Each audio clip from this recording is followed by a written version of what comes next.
don't lack confidence. You lack exposure to your own fear. That's the truth nobody told you.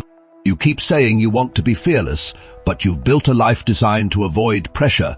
You scroll instead of speak. You delay instead of decide. You rehearse conversations in your head and then stay silent in real life. How long are you going to keep negotiating with your own potential? When was the last time you did something that genuinely scared you? And if fear keeps winning these small daily battles, what do you think happens when life throws something big at you? I'm going to give you a drill, a simple one, brutal, repetitive, slightly uncomfortable. If you do it daily for 30 days, you won't recognize yourself. But first, understand this. Fearlessness is not a personality trait. It's a trained response. I learned this the hard way. There was a time I'd avoid hard conversations. I'd let disrespect slide just to keep things smooth.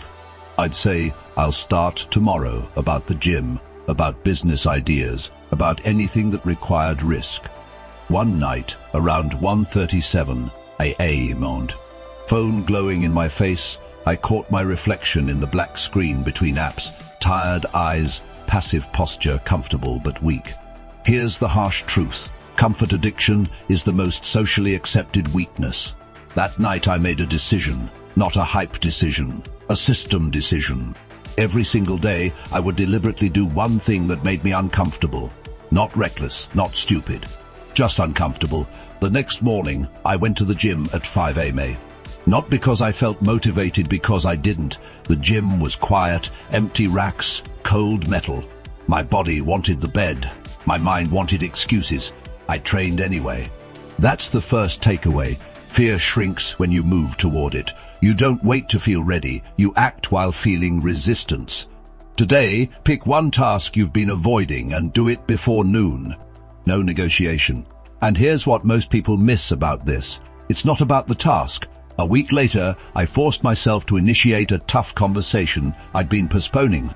My voice wasn't perfectly steady. My heart was racing. But I spoke clearly, said what needed to be said. No aggression, no apology. Afterward, nothing exploded. The world didn't end. In fact, something shifted. I felt taller. Here's the harsh truth. Most fear is just imagination wearing a dramatic costume. The action step, send the message, make the call, have the talk. Today, you'll feel shaky. Do it anyway. Because the moment after you survive it, your brain updates its identity file. And that update changes everything. Now, let me break your pattern for a second. Fearlessness isn't about being loud. It's about being controlled. Some of the most dangerous men in any room barely speak. Farm eyes, slow movements. They're not reacting. They're choosing. So here's the drill high performers use. Daily exposure with controlled posture. Every day for 30 days, you will intentionally step into one uncomfortable situation while maintaining physical control. Shoulders back, slow breathing, eye contact, even if your chest is tight. Why? Because your body teaches your brain. I tested this in small ways first. Ordering differently, speaking up in meetings, posting content I knew people might judge. Every time I felt that spike of anxiety, I adjusted my posture and lowered my breathing. The harsh truth, fear feeds on frantic energy. The action step, when anxiety hits today, don't escape, slow down physically. Speak slower, move slower, watch what happens, and wait until you see how this compounds. Midway through my 30-day experiment, something unexpected happened. The fear didn't disappear. It became fuel. That's the twist most people never understand.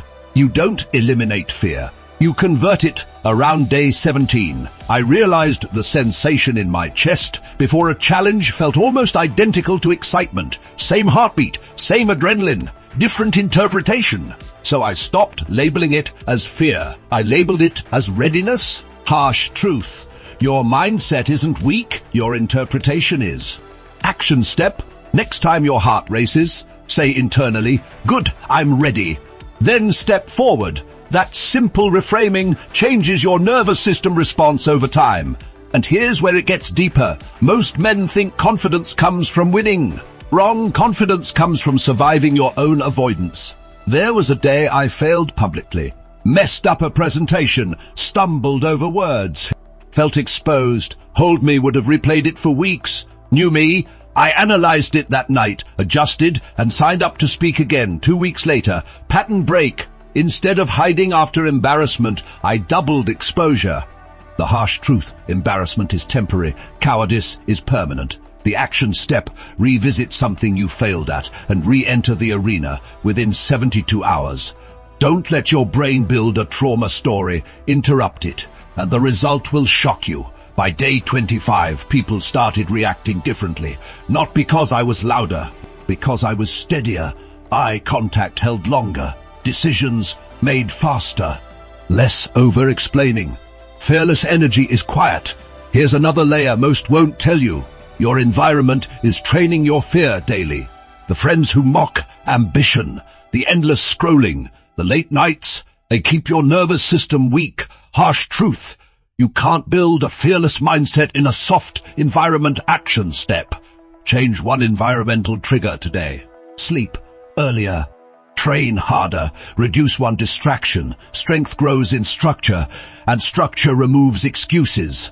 Remember those 2 reveals I promised? First one: the real drill isn't about doing scary things.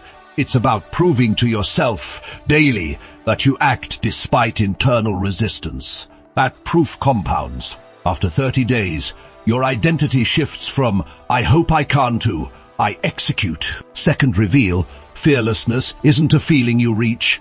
It's a reputation you build with yourself. And once you build that reputation, something dangerous happens. You stop asking for permission. You stop waiting for approval. You stop explaining your ambition to people who don't have any. So let me ask you something.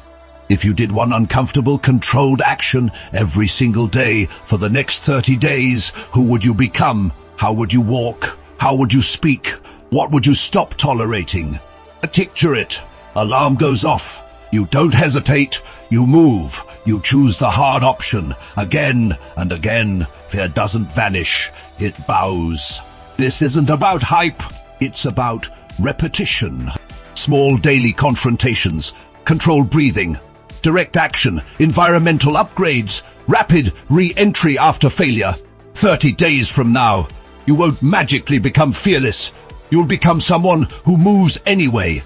And that's more dangerous than fearlessness. Start today. One uncomfortable action. No drama, no announcement. Just execution.